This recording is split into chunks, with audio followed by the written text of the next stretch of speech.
నమస్తే, welcome to ABN clinic. 1978లో ప్రపంచంలోని మొట్టమొదటి టెస్ట్ బేబీ అయిన లూయిస్ బ్రౌన్ పుట్టిన జ్ఞాపకార్థం ఏటా జూలై 25న ప్రపంచ ఐవీఎఫ్ దినోత్సవాన్ని జరుపుకుంటారు. ఈ రోజును ప్రపంచ ఎంబ్రియాలజిస్ట్ డే అని కూడా పిలుస్తారు. సంతానోత్పత్తి, ఔషధం మరియు సహాయక పునరుత్పత్తి సాంకేతికతలో చేసిన పురోగతిని గుర్తిస్తుంది. 1978లో లూయిస్ బ్రౌన్ పుట్టినప్పటి నుంచి ప్రపంచవ్యాప్తంగా 8 మిలియన్ల మంది పిల్లలు ఐవీఎఫ్ ద్వారా జన్మించారు. ఐవీఎఫ్ దినోత్సవం సందర్భంగా మరిన్ని వివరాలు తెలియజేయడానికి 9M fertility by Ankura hospital director, senior fertility specialist doctor Srivani మరియు Felicity IVF and fertility centre fertility specialist doctor Akhila Reddy మనతో పాటు స్టూడియోలో ఉన్నారు. వారిని అడిగి మరిన్ని విషయాలు తెలుసుకుందాం. నమస్తే శ్రీవాణి గారు. నమస్తే అఖిలారెడ్డి గారు. నమస్కారం అండి. బాగున్నారా?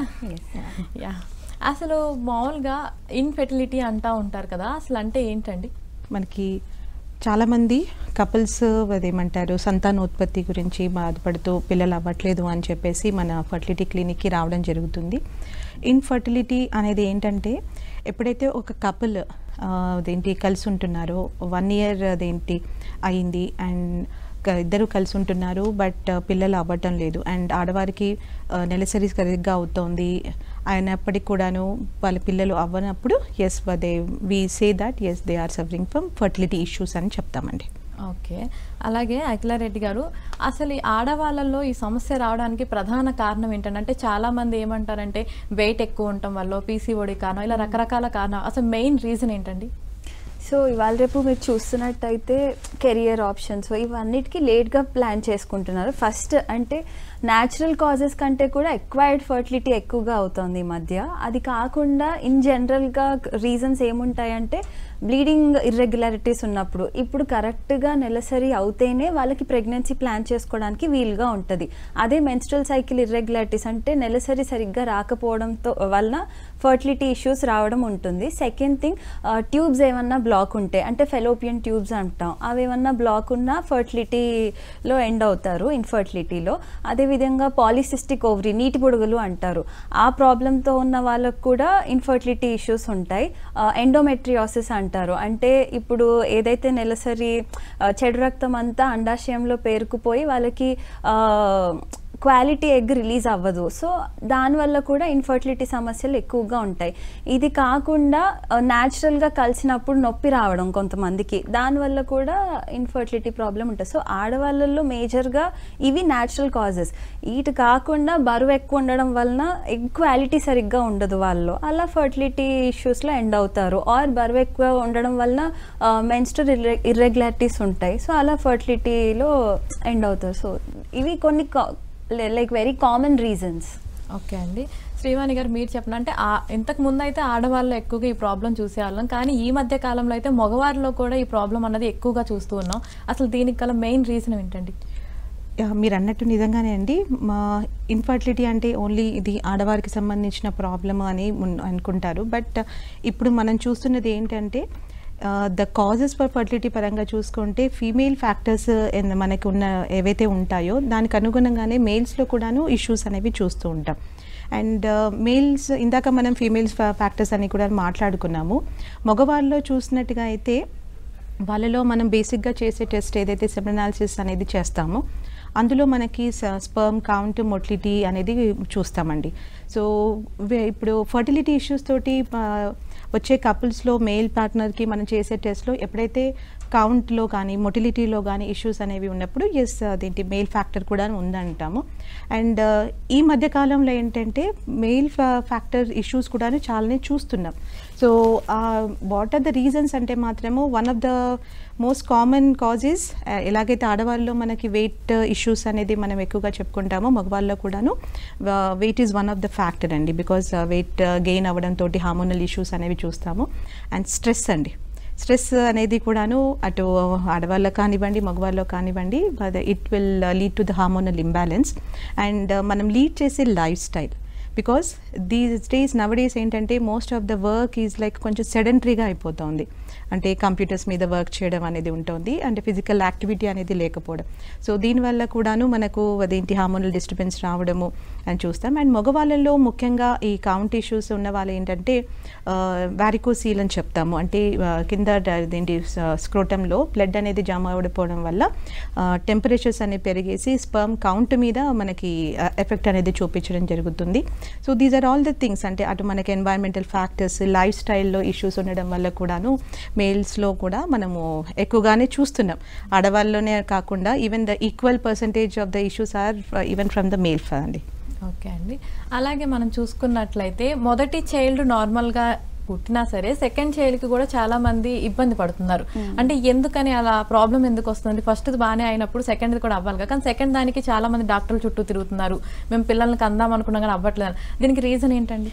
సో మంచి question actually. So first time అంతా బాగానే ఉంటుంది, న్యాచురల్గా కన్సీవ్ అవుతారు, పిల్లలు పుట్టేస్తారు. బట్ సెకండ్ టైంకి కొంతమందికి ఇబ్బంది ఉంటుంది. ఇది ఎలాంటి వాళ్ళకంటే ఫస్ట్ ప్రెగ్నెన్సీకి సెకండ్ ప్రెగ్నెన్సీకి బాగా గ్యాప్ ఎక్కువ ఉండడం వలన ఫస్ట్ థింగ్, అంటే ఆ గ్యాప్ ఎక్కువ ఉండడం వలన ఇబ్బంది అవుతుందని కాదు, కానీ బరువు పెరుగుతారు, లేదంటే డ్యూ టు స్ట్రెస్ లెవెల్స్, ఇలాంటివే కామన్ రీజన్స్ ఉంటాయి. అంటే వాళ్ళల్లో పెద్దగా అంటే ఏదో అబ్నార్మాలిటీ అయితే ఉండదు. ఒక్కసారి ప్రెగ్నెన్సీ వచ్చింది అంటే యూట్రస్ చాలా బాగున్నట్టు. సో ఇంకా వేరే ఫ్యాక్టర్స్ ఎఫెక్ట్ అవుతాయి. మేబీ కొన్ని రోజుల తర్వాత ఇన్ఫెక్షన్ వచ్చి ట్యూబ్స్ బ్లాక్ అవ్వడము, లేకపోతే సీమెన్ మగవాళ్ళల్లో స్పర్మ్ పారామీటర్స్లో చేంజెస్ వలన సెకండ్ ప్రెగ్నెన్సీ ఇబ్బందిగా ఉంటుంది. అదేవిధంగా డయాబెటీస్ రావడం, అంటే ఎనీ కాజ్ వేరే రీజన్స్ వల్ల ఈ ఫర్టిలిటీ అనేది డిలే అవుతూ ఉంటుంది సెకండ్ టైం. శ్రీవాణి గారు, మనం ఈ మధ్యలో విన్నట్లయితే ఐవీఎఫ్కి వెళ్ళండి, ఎలాంటి ఇబ్బంది ఉండదు, పిల్లలు లేని వారికి పిల్లలు కలుగుతారని అంటూ ఉంటున్నారు కదా, అసలు ఈ ఐవీఎఫ్ అంటే ఏంటండి? ఈ మధ్యకాలంలో మనం చాలానే వింటున్నామండి, ఐవీఎఫ్ ట్రీట్మెంట్కి వెళ్తున్నామని, లేకపోతే చేయించుకున్నట్టుగానే. ఐవీఎఫ్ అనేది ఏంటంటే ఇన్ విట్రో ఫర్టిలైజేషన్ అండి. బట్ ఈ ఐవీఎఫ్ అనేది మనకి ఫర్టిలిటీ ట్రీట్మెంట్స్ పరంగా చూసుకున్నట్టుగా అయితే మాత్రము this is not the first line of treatment. So దానికన్నా ముందు మనకి ovulation injection with time intercourse treatments అనేవి ఉంటాయి. And second line of treatment IUI ఉంటుంది. అండ్ ఎప్పుడైతే కపుల్స్ని మనం చూసి ఇవాల్యుయేట్ చేసి వాళ్ళకున్న ఫ్యాక్టర్స్ బట్టిగా మనం ట్రీట్మెంట్ సజెస్ట్ చేస్తాము. అండ్ కొంతమందిలో ఏంటంటే మనం సింపుల్ ట్రీట్మెంట్స్ అనేది చేయలేకపోతాం. సో అదేంటి ఐయుఐస్ కానీ ఓవులేషన్ ఇంజెక్షన్, లేకపోతే కొంతమంది ఐయుఐస్ చేసుకొని ఉంటారు బట్ అందులో సక్సెస్ అనేది రానప్పుడు మనము ఐవీఎఫ్కి వెళ్ళాల్సి ఉంటుంది. ఈ ఐవీఎఫ్ అనేది ఏంటంటే యాజ్ ఐ టోల్డ్ అందులో ఆ వర్డ్లోనే మనకి మీనింగ్ ఉంటుంది, ఇన్ విట్రో ఫర్టిలైజేషన్. సాధారణంగా న్యాచురల్గా ప్రెగ్నెన్సీ వచ్చినప్పుడు ఏం జరుగుతుందంటే మనకు నెలసరి జరుగుతున్నప్పుడు ఆడవాళ్ళలో అండాశయంలో ఎగ్ అనేది పెరుగుతూ ఉంటుంది. By 14th or 15th day egg పెరగడము, రిలీజ్ అవ్వడం జరుగుతుంది. అండ్ ఆ టైంలో కనుక భార్యాభర్తలు కలుసుకున్నట్టుగా అయితే న్యాచురల్గా ఫర్టిలైజేషన్ జరిగి ప్రెగ్నెన్సీ వస్తుందండి. బట్ ఈ న్యాచురల్ ప్రాసెస్ అనేది ఎప్పుడైతే జరగదో, లేకపోతే అదేంటి వేరియస్ ఇందాక మనం చెప్పుకున్నట్టుగా సింపుల్ ట్రీట్మెంట్స్ ట్రై చేసి ప్రెగ్నెన్సీ రాలేదో అప్పుడు మనము అదేంటి ఐవీఎఫ్కి అదేంటి సజెస్ట్ చేయడం జరుగుతుంది. Like previous simple treatments like IUIs చేసుకున్న ప్రెగ్నెన్సీ రాలేదు, లేకపోతే ఇందాక అదేంటి మనం కాజెస్ మాట్లాడుకున్నప్పుడు ట్యూబ్స్ బ్లాక్ ఉన్నప్పుడు అది ఉంటాయి కొంతమందిలో ఆడవాళ్ళలో, అప్పుడు కూడాను we have to suggest IVF as the first line, so that మనం ట్యూబ్స్ని కంప్లీట్గా బైపాస్ చేస్తున్నాం. లేదంటే మెయిల్ ఫ్యాక్టర్స్లో కూడా అంటే కౌంట్ చాలా తక్కువగా ఉంది అండ్ న్యాచురల్గా ప్రెగ్నెన్సీ రావడానికి వీలు ఉన్నప్పుడు కాలేదు అన్నప్పుడు ఏంటంటే మనకి IVF will come as a rescue and మనం అప్పుడు ఐవీఎఫ్ సజెస్ట్ చేస్తాం. ఇందులో ఏంటంటే మనము అండాశయాలలో అంటే ఆడవాళ్ళల్లో ఏదైతే గుడ్లు ఉంటాయో అవి ఇంజెక్షన్స్ ద్వారా పెరిగేటట్టుగా చేసి ఎగ్ని బయటకు తీసుకుంటామండి. బయటకు తీసుకొని ఐవీఎఫ్ ల్యాబ్లో అంటే ఎంబ్రియాలజీ ల్యాబ్లో మనం కృత్రిమంగా కణాలతోటి అంటే భర్త యొక్క కణాలతోటి కలపడం జరుగుతుంది. సో కలపడం వల్ల ఏంటంటే అవి ఫలదీకరణ చెంది ఎంబ్రియో లాగా ఫామ్ అవుతుంది అండ్ ఫామ్ అయిన ఎంబ్రియోని మనం డైరెక్ట్గా యూట్రస్లోకి ట్రాన్స్ఫర్ చేయడం జరుగుతుంది. సో ఇదేంటంటే ఇన్ విట్రో అంటే కృత్రిమంగా మనము ల్యాబ్లో అదేంటి ఎంబ్రియోని తయారు చేసి పెట్టడం అన్నమాట. అఖిలారెడ్డి గారు, మీరు చెప్పండి, అసలు ఈ ఐవీఎఫ్కి వెళ్ళాలి అనుకునే వారికి మీరు ఎలాంటి సజెషన్స్ ఇస్తారు? సో ఫస్ట్ ఆఫ్ ఆల్ ఐవీఎఫ్కి అంటే ఇప్పుడు డిసైడ్ వాళ్ళకి ఐవీఎఫ్ఏ ట్రీట్మెంట్ అని డాక్టర్ సజెస్ట్ చేశారు వాళ్ళకి. సో దానికి ఎలా ప్రిపేర్ అవ్వాలి అంటే ఐవీఎఫ్కి వెళ్తున్నప్పుడు మెంటలీ, ఫిజికలీ, ఫైనాన్షియల్లీ ఈ మూడు స్ట్రాంగ్గా ఉండాలి. ఎందుకంటే మెంటలీ అంటే మాకు ఫస్ట్ టైంకే రిజల్ట్ వచ్చేస్తుంది అని అనుకుంటారు చాలామంది. ఐవీఎఫ్లో కూడా కపుల్ని బట్టి సక్సెస్ రేట్ అనేది ఒకటి ఉంటుంది. ఓకే, సో దానికి they have to be prepared. ఇప్పుడు డాక్టర్ అవన్నీ డిస్కస్ చేస్తారు వాళ్ళకి, మీకు ఏ సిద్ధి మీకు ఇంత సక్సెస్ రేట్ ఉంటుంది అని. సో అది వాళ్ళు అర్థం చేసుకొని ముందుకెళ్ళాలి. సెకండ్ థింగ్ ఫిజికల్లీ, అంటే ఇప్పుడు ఇచ్చే ఇంజెక్షన్స్ వాళ్ళకి యాక్ట్ అయ్యి అవన్నీ సక్రమంగా జరగాలి అంటే బాడీ వెయిట్ నార్మల్గా ఉండడం చాలా అవసరం. సో ఫిజికల్ ఫిట్నెస్గా ఉండడం కూడా చాలా ఇంపార్టెంట్ ఐవీఎఫ్కి వెళ్ళినప్పుడు. అంటే అలా ఉంటే ఇంకా సక్సెస్ రేట్ బెటర్గా ఉంటుంది, మనం ఆప్టిమైజ్ చేసుకోవడానికి ఉంటుంది, ఇచ్చే ఇంజెక్షన్స్ డోస్ తగ్గుతాయి అండ్ బాగుంటుంది. Third thing financially, IVF treatment అనగానే భయపడిపోతారు, చాలా ఎక్స్పెన్సివ్, చాలా డబ్బులు అవుతాయి అది ఇది అని. బట్ దానికి కూడా అంటే ఇచ్చే ఇంజెక్షన్స్ ఎక్స్పెన్సివ్ ఉంటాయి కాబట్టి ఆ treatment as such is expensive. So దానికి కూడా వాళ్ళు మెంటలీ ముందు నుంచే ప్రిపేర్ అవుతే వాళ్ళకి ఆ బర్డెన్ ఉండదు. ఒక పాయింట్కి వచ్చిన తర్వాత స్ట్రెస్ఫుల్గా ఫీల్ అవుతారు, ఇప్పుడు ఇంత కట్టాలి అని. సో ఐవీఎఫ్కి వెళ్తున్నప్పుడు అట్లీస్ట్ ఒక 2 months టైం తీసుకొని, అంటే అంత టైం ఉంటే, కొంతమందికి ఇమీడియట్గా చేయాల్సి వస్తుంది. సపోజ్ రిజర్వ్ తక్కువ ఉండో, ఇంకా వేరే క్యాన్సర్ ట్రీట్మెంట్, ఇంకా వేరే ఏదన్నా రీజన్ వల్ల ఉంటే ఏం చెప్పలేం కానీ, బట్ టైం ఉంది అనుకున్నప్పుడు ఒక 2 months ముందు నుంచే వాళ్ళ బాడీని చూసుకోవడం, లైక్ వెయిట్, డైట్ మెయింటైన్ చేసుకోవడం, అట్లీస్ట్ 2 fruits తినడం, వాకింగ్ ఏదన్నా చేయడం, ఫిజికల్ యాక్టివిటీ ఉండాల్సిందే. ఇవన్నీ చూసుకొని స్మోకింగ్ అలాంటివి ఆపేయడం, ఆల్కహాల్ తీసుకుంటుంటే తగ్గించడం, ఇవన్నీ చేస్తే రిజల్ట్ అనేది ఆప్టిమైజ్ అవుతుంది. అంటే బెటర్గా ఒక సైకిల్లో బయటపడే అవకాశాలు ఎక్కువగా ఉంటాయి అన్నమాట. So yeah. శ్రీవాణి గారు, అసలు ఈ ఐవీఎఫ్కి వెళ్తే సక్సెస్ రేట్ ఎంతవరకు ఉంటుందండి? I think it's very important question అండి. ఎందుకంటే ఇది అందరూ తెలుసుకోవాల్సిన విషయం కూడాను. బికాస్ ఎవరైతే కపుల్స్ ఐవీఎఫ్కి వెళ్తారో they go with a hope. ఏంటంటే మనకి ఐవీఎఫ్ అనగానే ఇది ఇంకా అడ్వాన్స్ ట్రీట్మెంట్, మనకి అది 100% అట్లా ఉండదు. సో ఖచ్చితంగా అసలు ఐవీఎఫ్లో ఎలా ఉంటుంది సక్సెస్ అనేది క్లియర్గా తెలుసుకోవాలి. అండ్ ఈ సక్సెస్ రేట్ అనేది మాత్రము మనకి చాలా ఫ్యాక్టర్స్ మీద ఆధారపడి ఉంటుంది. వాళ్ళు వెళ్ళే అదేంటి ఇష్యూ ఏంటి, అంటే ఐవీఎఫ్కి వెళ్ళే ఇష్యూ ఏంటి, ఫీమేల్స్ యొక్క ఏజ్ ఏంటి, అండాశయాల్లో ఎగ్స్ ఎలా ఉన్నాయి, క్వాలిటీ ఏంటి, ఏ ఎంబ్రియో ఫామ్ అయింది, ఎటువంటి ఎంబ్రియో ట్రాన్స్ఫర్ చేశారు, వీటన్నిటి మీద ఉంటుంది. బట్ ఆన్ అన్ యావరేజ్ ఏంటంటే ఎప్పుడైతే మనకు ఒక గుడ్ క్వాలిటీ ఎంబ్రియో అంటే మనము ఎగ్ ఇంకా స్పర్మ్ కలిపితే ఎంబ్రియో అదేంటి పిండం అనేది ఏర్పడుతుంది, ఎంబ్రియో అంటాం మనము. అండ్ దీస్ డేస్ మనకి ఉన్న టెక్నాలజీ వల్ల Day 5 కల్చర్స్ అనేవి మనం చేస్తున్నాం, బ్లాస్టోసిస్ట్ కల్చర్స్ అంటాము. అండ్ బ్లాస్టోసిస్ట్ ఎంబ్రియోస్ మనం ట్రాన్స్ఫర్ చేస్తే better chances and higher chances అనేవి మనం చెప్తామన్నమాట. సో అలాంటి ఒక Day 5 ఎంబ్రియో కనుక మనం ట్రాన్స్ఫర్ చేసినట్టుగా అయితే we say the chances of pregnancy are success rate would be around 40 to 50% అండి. And if they are going for 2 embryos transfers, ఎందుకంటే మనం ఎప్పుడైతే బ్లాస్టోసిస్ట్ ట్రాన్స్ఫర్ చేస్తామో వీ కాన్ గో బియాండ్ 2 అనేది మ్యాక్సిమం ట్రాన్స్ఫర్ చేయొచ్చు. అండ్ 2 embryos కనుక transfer చేసినట్టుగా అయితే ఒక 10% ఛాన్సెస్ అనేవి పెరుగుతాయి. And we say around 60%. So even 2 embryos పెట్టినా కూడాను వీఆర్ స్టిల్ 40% అనేది మనము అదేంటి చెప్పలేం. బికాజ్ ఇందాక మనం మాట్లాడుకున్నట్టుగా చాలా ఫ్యాక్టర్స్ మీద ఆధారపడి ఉంటుందన్నమాట. సో ఇవన్నీ అర్థం చేసుకొని మన అదేంటి వాళ్ళు ట్రీట్మెంట్కి అనేది వెళ్ళాల్సి ఉంటుంది. మీరు చెప్పండి, ఒకవేళ ఐవీఎఫ్ సక్సెస్ కాకపోతే ఆల్టర్నేటివ్ ఏముంటుందండి? ఇప్పుడు ఐవీఎఫ్ సక్సెస్ అవ్వలేదు అంటే అసలు ఎందుకు ఫెయిల్ అయిందో తెలుసుకోవాలి. సో అది తెలుసుకోవాలంటే కంప్లీట్ డీటెయిల్స్, అంటే స్టిమ్యులేషన్లో ఎలా రెస్పాండ్ అయ్యారు, ఇప్పుడు ఇచ్చిన ఇంజెక్షన్స్కి సరైన రెస్పాన్స్ వచ్చిందా లేదా, పెట్టే వరకు తెలీదు పేషెంట్ ఎలా రెస్పాండ్ అవుతారు, తీసే వరకు తెలీదు ఎగ్ క్వాలిటీ ఎలా ఉంటుందో, స్కాన్లో జస్ట్ మాకు సైజ్ మాత్రమే తెలుస్తుంది. సో అసలు ఎందుకు ఫెయిల్ అయిందో తెలుసుకోవాలి. లైక్ ఇచ్చే ఇంజెక్షన్స్ యాక్ట్ అవ్వలేదా, లేకపోతే తీసిన తర్వాత ఎగ్ క్వాలిటీ బాగాలేదా, లేకపోతే ఏ లెవెల్లో ఫెయిల్ అయింది, అంటే ఫర్టిలైజేషన్ ఎగ్ స్పర్మ్ కలిపిన తర్వాత నెక్స్ట్ డే అవి డివైడ్ అవ్వలేదా, లేదంటే ఎంబ్రియోస్ సరిగ్గా ఫామ్ అవ్వలేదా, స్పర్మ్ బాగాలేదా, ఇవన్నీ తెలిస్తే వాళ్ళని నెక్స్ట్ సైకిల్కి అంతే బెటర్గా ప్రిపేర్ చేసుకోవడానికి ఉంటుంది. ఐవీఎఫ్ ఒక్కసారి ఫెయిల్ అయినంత మాత్రాన అంటే ఇంకా అదే లాస్ట్, ఇంకోసారి వెళ్ళకూడదు అని ఏమీ లేదు. ఐవీఎఫ్ ప్రొసీజర్ అనేది ఇట్స్ ఈక్వలీ సేఫ్ అండ్ అది ఎన్నిసార్లు అయినా చేసుకోవచ్చు depending upon the couple history. So ఇప్పుడు ఫస్ట్ టైం ఐవీఎఫ్ చేశారు అంటే న్యాచురల్గా బాడీలో ఎగ్ స్పర్మ్ ఎలా కలుస్తాయో అవి ల్యాబ్లో అలా చేస్తారనమాట, అది ఫెయిల్ అయింది. సో నెక్స్ట్ టైం ఇక్సీ చేసుకుంటాం, అంటే ఇంట్రాసైటోప్లాస్మిక్ స్పర్మ్ ఇంజెక్షన్ అంటాం. అంటే మేమే ఒక మంచి ఎగ్ తీసుకొని మంచి స్పర్మ్ చూసి ఇంజెక్ట్ చేస్తాం. సో సేమ్ ప్రాసెస్ అక్కడ కూడా న్యాచురల్గానే అది ఎంబ్రియో ఫామ్ అవ్వాలి, కాకపోతే ఎక్కువ ఫామ్ అయ్యే అవకాశాలు ఉంటాయి అన్నమాట. సో అది చేయడం అంటే ఇప్పుడు ఫస్ట్ టైం ఐవీఎఫ్ చేసేసి నెక్స్ట్ టైం మిక్సీ చేసుకోవడం, లేదు ఏదన్నా నాన్ జెనెటిక్ ప్రాబ్లం ఉంది అంటే ప్రీ ఇంప్లాంటేషన్ జెనెటిక్ టెస్టింగ్ అంటారు. అంటే తయారైన పిండాన్ని ఒక చిన్న ముక్క తీసి టెస్టింగ్కి పంపిస్తారు. ఇది అందరికీ చెప్పాం, అంటే ఒక ఐవీఎఫ్ ఫెయిల్ అవ్వగానే అంత పెద్ద పెద్ద టెస్ట్లకు వెళ్ళాల్సిన అవసరం లేదు, వాళ్ళ హిస్టరీని బట్టి డిసైడ్ చేస్తాం. ఇంకా అది కూడా కాకపోతే స్పర్మ్ ప్రిపరేషన్ మెథడ్ డిఫరెంట్గా చేయడం. అంటే ఇప్పుడు స్పర్మ్ అంటే ఇప్పుడు వాళ్ళకి వేరే కారణం వల్ల కౌంట్ తక్కువ ఉంది, సపోజ్ వెరికోసీలే ఉంది, అప్పుడు స్పర్మ్స్ డైరెక్ట్గా టీసా అని అంటారు, డైరెక్ట్గా టెస్టిస్ నుంచి తీసుకుంటారు. సో ఆ ప్రొసీజర్ చేయడం. ఇప్పుడు ఒక్కసారి ఐవీఎఫ్ ఫెయిల్ అయింది అంటే ఆ డీటెయిల్స్ అన్నీ ఉంటే నెక్స్ట్ సైకిల్కి వాళ్ళని అంతే బెటర్గా ప్రిపేర్ చేసుకొని ప్లాన్ చేసుకునేలాగా ముందుకు వెళ్ళొచ్చు.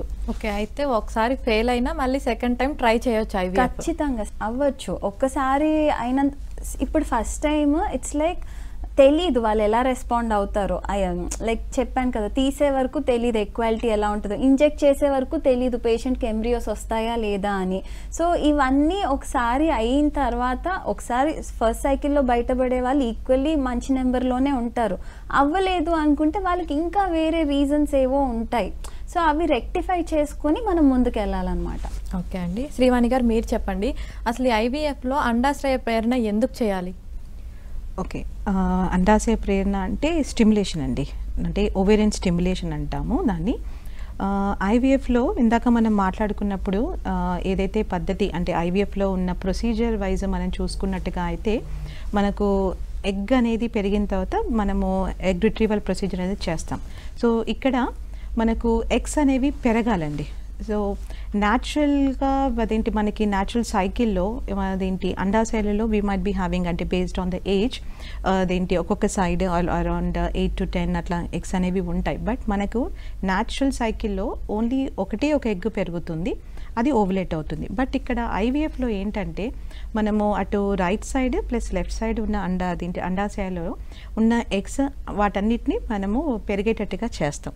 సో అవి పెరగాలి అంటే ఏంటంటే మనము డైలీ ఇంజెక్షన్స్ అనేవి తీసుకోవాల్సి ఉంటుంది. దాన్ని అదేంటి మన కంట్రోల్ ఓవేరియన్ అదేంటి స్టిమ్యులేషన్ అంటామండి. It is a control one. అంటే మనము వాళ్ళ యొక్క ఏజ్ బట్టి, వాళ్ళ వెయిట్ బట్టి అండ్ హార్మోనల్ అదేంటి వాల్యూస్ బట్టి మన డోసేజ్ అనేది డిపెండ్ అవుతుంది. అండ్ వీటి ద్వారా ఏంటంటే మనకు అండాశయాలు ఉన్న ఎగ్స్ అనేవి పెరగడం జరుగుతుంది. And once they reach a good size మనము ఆ ఫాలికిల్ అంటాం, ఎగ్ పెరిగిన దాన్ని, ఆ ఫాలికిల్లో ఉన్న ఓసైట్ని మనం బయటకు తీసుకోవడం జరుగుతుంది. సో ఎందుకు మనము అదేంటి ఇంజెక్షన్స్ ఇవ్వాలి అండ్ స్టిమ్యులేషన్ ఎందుకు చేయాలి అంటే ఐవీఎఫ్ సక్సెస్ రేట్ అంతా కూడాను it will depend upon number of eggs అండి, first and foremost thing. And ఇది ఇండైరెక్ట్గా దేని మీద డిపెండ్ అవుతుందంటే ఏజ్ మీద, ఆడవాళ్ళ యొక్క ఏజ్ మీద కూడా డిపెండ్ అవుతుంది. As the age goes on number అనేది తగ్గడం జరుగుతుంది, క్వాలిటీ తగ్గడం జరుగుతుంది. సో మనకి ఇనిషియల్గా ఉన్న ఎగ్స్ ఏవైతే ఉంటాయో అవి కనుక మనకి చక్కగా పెరిగినట్టుగా అయితే we tend to get good number of eggs during the egg pickup.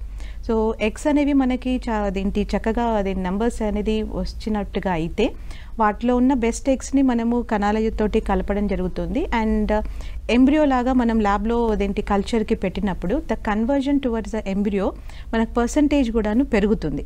So on and average యూజువల్గా మనం 40% ఎంబ్రియో కన్వర్జన్ అనేది మాట్లాడుకుంటాము.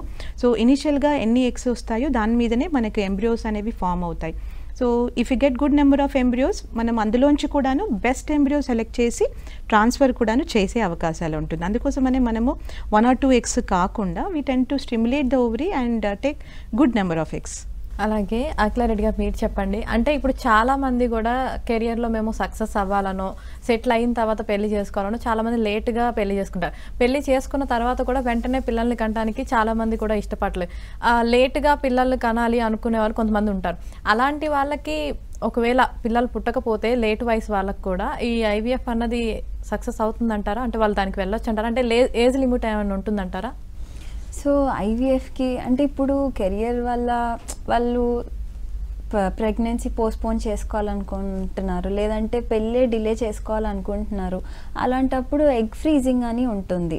అంటే వాళ్ళకి ఇప్పుడు నెల మేడం ఎలా చెప్పారో అదే ప్రాసెస్ ద్వారా జస్ట్ ఎగ్స్ని కలెక్ట్ చేసుకుని ఫ్రీజ్ చేస్తాం. ఆ ఎగ్ క్వాలిటీ ఫ్రీజ్ చేయడం వలన ఆ ఎగ్ క్వాలిటీ తగ్గదు అండ్ అవి ఎన్ని ఇయర్స్ అయినా అలాగే ఫ్రీజ్ చేసి ఉంచుకోవచ్చు. అట్లా అని వాళ్ళకి ఐవీఎఫ్ఏ ఆప్షన్ కాదు. సపోజ్ ఒకళ్ళు మ్యారేజ్ లేట్గా చేసుకున్నారు, ఎగ్ ఫ్రీజింగ్కి వెళ్ళారు, పెళ్ళి అవ్వగానే ఐవీఎఫ్కి అంటే ఆ ఎగ్స్ తీసుకుని ట్రాన్స్ఫర్కి వెళ్ళనక్కర్లేదు. అది జస్ట్ యాజ్ అ బ్యాకప్. ఎందుకంటే రేపటి రోజు వాళ్ళ ఏజ్ పెరిగి ఎగ్ క్వాలిటీ ఏమన్నా తగ్గి వాళ్ళు న్యాచురల్గా ట్రై చేసినప్పుడు ప్రెగ్నెన్సీ రాకపోతే ఎనీ డే వాళ్ళు వెనక్కి వచ్చి ఈ ఎగ్స్ని మళ్ళీ మేము ఎంబ్రియోస్ ప్రిపేర్ చేసి వాళ్ళకి ట్రాన్స్ఫర్ చేయడానికి ఒక అవకాశం ఉంటుంది. సో ఈ ఎగ్ ఫ్రీజింగ్ అనేది it's just as a safe and a backup option for any women ఎవరైతే ప్రెగ్నెన్సీ డిలే చేయాలనుకుంటున్నారో ఆర్ పెళ్ళే డిలే చేసుకోవాలనుకుంటున్నారో వాళ్ళకి this is safe and better option. ఇప్పుడు coming to the second thing, marriage అయ్యి కొంచెం లేట్గా ప్రెగ్నెన్సీ ప్లాన్ చేసుకోవాలి అనుకుంటున్నారు అంటే అది ఏజ్ని బట్టి ఉంటుంది. ఇప్పుడు వస్తూ ఉంటారు లైక్ క్లినిక్కి కూడా 26 years ఉన్నారు, వాళ్ళకి అకౌంట్ బాగుంది అంటే మేమే కౌన్సిల్ చేస్తాం. Okay you can wait up to whatever 1 year లేకపోతే 8 months తర్వాత మళ్ళీ రండి అని చెప్తాం. అదే 26 yearsలో ఎగ్ కౌంట్ బాగా తక్కువ ఉంది అంటే we counsel them to go ahead with IVF or either to plan pregnancy. కాకపోతే అందరూ రెడీగా ఉండరు, they'll have further plans. అలాంటప్పుడు we tell them to go for IVF. Embryos freeze చేసేసుకొని వాళ్ళు ఎప్పుడైతే ఓకే అనుకున్నారో అప్పుడు న్యాచురల్గా ట్రై చేసి ప్రెగ్నెన్సీ రాకపోతే any day they can come and get these embryos transferred. So egg freezing is very safe option. At the same time పెళ్ళైన వాళ్ళకి embryo freezing is also equally very good and safe option. Just a point to be added అండి, ఇందాక మనం మాట్లాడుకున్నట్టుగా ఏదైతే ఇప్పుడు age ఎక్కువ ఉన్న వాళ్ళలో మనము సోషల్ ఎగ్ ఫ్రీజింగ్ అనేది ఎగ్ ప్రిజర్వ్ చేసుకోవడం అనేది మాట్లాడుకున్నాం. బట్ కొంతమందిలో ఏంటంటే కొంచెం క్యాన్సర్ తోటి అదేంటి బాధపడుతుంటారు, but they might not have finish their families, లేకపోతే మ్యారేజ్ కూడాను అప్పటికి అయి ఉండదు. సో అలాంటి వాళ్ళకి ఏంటంటే వాళ్ళు క్యాన్సర్ ట్రీట్మెంట్స్కి వెళ్ళే ముందు అంటే రేడియోథెరపీ అండ్ కీమోథెరపీ వీటి వల్ల మనకి ఎగ్ తగ్గిపోవడం అనేది చూస్తూ ఉంటాం. సో వాళ్ళకు కూడాను మనము ఈ ఎగ్ ఫ్రీజింగ్ అనేది కూడాను ఆప్షన్ లాగా ఇస్తామండి. If they are not married అదేంటి suggest them to go for అదేంటి స్టిమ్యులేషన్ అండ్ ఎగ్ని పికప్ చేసుకొని ఊసైడ్ ఫ్రీజింగ్ అనేది చేస్తాము. లేదు వాళ్ళు మ్యారేజ్ అయ్యింది బట్ ఫ్యామిలీ ఫినిష్ అవ్వలేదు అన్న వాళ్ళకి ఏంటంటే before they go for the cancer treatments వాళ్ళకి మనము ఎంబ్రియో ఫ్రీజింగ్ లాగా చేసి ప్రిజర్వ్ చేసుకోవచ్చండి. And once they finish their treatments మళ్ళీ వాళ్ళు ఆల్రెడీ ప్రిజర్వ్ చేసుకున్న ఎగ్ కానివ్వండి అదేంటి ఎంబ్రియో కానివ్వండి తర్వాత వాళ్ళు అదేంటి వాడుకునే అవకాశాలు ఉంటాయి. అండ్ దీని ద్వారా ఏంటంటే వాళ్ళ ఓన్ ఎగ్ తోటి అంటే సెల్ఫ్ గ్యామెట్స్ తోటి ప్రెగ్నెన్సీని ఫ్యూచర్లో పొందే అవకాశం ఉంటుంది. ఓకే అఖిలారెడ్డి గారు మీరు చెప్పండి, అంటే ఈ మధ్యకాలంలో మనం చూసినట్లయితే చాలామంది కూడా మిస్క్యారేజ్ అన్నది ఎక్కువ అవుతూ ఉంది. అసలు ఇలా అవ్వడానికి గల మెయిన్ కారణం ఏంటండి? సో మిస్క్యారేజెస్కి చాలా కారణాలు ఉంటాయి, కాకపోతే కామన్ కాజ్ ఏంటి అంటే ఇప్పుడు చూస్తున్న వాళ్ళలో ఆడవాళ్ళ ఏజ్ మోర్ దాన్ 30 years ఉన్నప్పుడు, లేదంటే స్పర్మ్ వీర్యకణాల్లో DNA డ్యామేజ్ స్పర్మ్స్ ఎక్కువగా ఉన్నప్పుడు, లేదంటే ఏదన్నా నోన్ జెనెటిక్ హిస్టరీ అంటే వాళ్ళకి తెలియకపోవచ్చు, ఓన్లీ 2 generations తెలుస్తుండొచ్చు. సో అలా తెలిసి ఏదన్నా జెనెటిక్ అబ్నార్మాలిటీ ఉంది అంటే ఖచ్చితంగా మిస్క్యారేజ్ రేట్ ఎక్కువగా ఉంటుంది. అదేవిధంగా పాలిసిస్టిక్ ఓవరీస్లో కూడా ఎక్కువగా మిస్క్యారేజెస్ చూస్తూ ఉంటాం, ఎందుకంటే హార్మోన్స్ అన్నీ బాగా ఎక్కువగా ఉంటాయి కాబట్టి ఎగ్ క్వాలిటీ సరిగ్గా ఉండదు, దానివల్ల మిస్క్యారేజ్ అవుతూ ఉంటుంది. అండ్ యుట్రస్ కొంతమందికి ఇది యుట్రస్ సరిగ్గా ఉండదు, like by birth uterine anomalies అంటాం, వాళ్ళకు ఉండాల్సిన పొర ఉండదన్నమాట. సో అలా ఉన్నప్పుడు కూడా మిస్క్యారేజెస్ ఎక్కువగా చూస్తూ ఉంటాం. ఏదేమైనప్పటికీ ఒక్క మిస్క్యారేజ్కి చాలా టెస్ట్లు చేసి అంటే స్ట్రెస్ఫుల్గా ఫీల్ అవ్వని అవసరం లేదు. ఎప్పుడైనా we start evaluating when 2 miscarriages అయ్యాయి అనుకున్నప్పుడు స్టార్ట్ చేస్తాం. అదే 35 years ఉండి ఒక మిస్క్యారేజ్ అయింది అంటే వీ లుక్ బ్యాక్, ఒకసారి బేసిక్ టెస్ట్లు అయితే చేసుకుని వాళ్ళకి గైడెన్స్ అయితే ఇస్తాం. ఓకే శ్రీవాణి గారు, ఇట్లా మిస్క్యారేజ్ అయిన వాళ్ళకి ఏమన్నా ట్రీట్మెంట్స్ ఉంటాయా అండి? ఇందాక మనం ఏంటంటే మిస్క్యారేజ్ యొక్క రీజన్స్ అనేవి మనము అదేంటి తెలుసుకున్నామండి. సో ఎప్పుడైతే మనము అదేంటి ఇలా అదేంటి 2-3 అది అబార్షన్స్ అనేవి అయ్యి ఉంటాయి అనేది చూసినప్పుడు ఇవాల్యుయేషన్లో కనుక మనకి ఏదైనా పర్టికులర్ రీజన్ మనకి బయటపడితే అంటే వీ టెన్ టు డూ అదేంటి genetic testing for both the couples, అంటే ఇద్దరికి అదేంటి క్యారోటైపింగ్ అనేది చేస్తాం. సో అందులో ఏమైనా ప్రాబ్లం ఉందంటే దాని ప్రకారంగా మనము ట్రీట్మెంట్ సజెస్ట్ చేస్తాము. అండ్ వేరే బ్లడ్ టెస్ట్లో అంటే యాంటీబాడీ టెస్టింగ్ అనేది చేయడం జరుగుతుంది. అండ్ థైరాయిడ్ ప్రొఫైల్ మరేంటి ఆప్లా ప్రొఫైల్ అని చేస్తాము. అండ్ ఇవన్నీ చేసి ఇందులో ఏదైనా పర్టికులర్ రీజన్ కనుక మనకు కనిపిస్తే వాటి ప్రకారంగా ఇస్తాం. బట్ మనం తెలుసుకోవాల్సిన విషయం ఏంటంటే one of the most common reasons అంటే మిస్క్యారేజ్లో కూడాను ఎప్పుడు అయింది మిస్క్యారేజ్ అనేవి important. And first 3 months of ప్రెగ్నెన్సీస్లో కనుక మిస్క్యారేజ్ అనేది చూసినట్టుగా అయితే the common reason would be the embryo ఫార్మేషన్లో, అంటే మనకి ఆ పిండం లోపల ఫార్మేషన్లో అయినా ఉన్న అదేంటి ఇష్యూస్ ఉన్నట్టుగా అయితే, అంటే it is more common towards genetic issues. So అలాంటి దీంట్లో రీజన్స్ మనం ఏమైనా తెలుసుకోవాలి అనుకున్నప్పుడు అది మనకి IVF ద్వారా పాసిబుల్ ఉంటుందండి. ఎలా అంటే ఎంబ్రియో తయారైన తర్వాత we send the embryo for testing, దాన్ని PGTA అంటాం, pre implantation genetic testing for aneuploidies. So దాని ద్వారా ఏంటంటే ఎంబ్రియోలో ఏమైనా జెనెటిక్ ఇష్యూస్ ఉన్నాయనేది మనం ముందే కనుక్కోవచ్చు. అలా తెలుసుకొని నార్మల్ ఉన్న ఎంబ్రియో అంటే ఒక జెనెటిక్గా నార్మల్ ఉన్న ఎంబ్రియోని మనం ట్రాన్స్ఫర్ చేసుకొని అండ్ వేరే టెస్ట్లలో మనకు కనబడిన ఇష్యూస్ బట్టి మనం అదేంటి మెడికేషన్ కనుక ఇచ్చినట్టుగా అయితే that is more chances of అదేంటి ఫుల్ టర్మ్ డెలివరీ అనమాట. అండ్ ఇవన్నీ రీజన్ కాకుండా ఈ మధ్యలో కొంచెం ఏంటంటే ఇమ్యునలాజికల్ కాజెస్ కూడాను చూస్తున్నాము, వాటి ప్రకారంగా కూడాను మనం ట్రీట్మెంట్ అనేది సజెస్ట్ చేయొచ్చు. ఓకే అండి, థ్యాంక్ యూ శ్రీవాణి గారు, థ్యాంక్ యూ అఖిలారెడ్డి గారు, మా ప్రేక్షకులకి చక్కటి సలహాలు సూచనలు ఇచ్చారు. Thank you so much. Thank you అండి. చూశారు కదా, ఇది ఇవాల్టి AVN క్లినిక్. చూస్తూనే ఉండండి AVN ఆంధ్రజ్యోతి.